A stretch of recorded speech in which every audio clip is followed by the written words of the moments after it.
How to switch Facebook page to Facebook profile.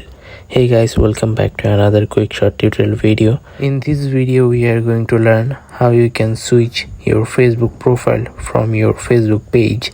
So without any further ado, let's get started. So first of all, open your Facebook app and go to your page, and as you can see that is my Facebook page. Now I'm gonna switch to my Facebook profile. It's a very easy and simple process. To learn it, watch this video carefully. So when you are on your Facebook page, you will see your Facebook page name at the upper left side. So all you need to do, you have to press this down arrow button next to your Facebook page name, then you will get your Facebook profile.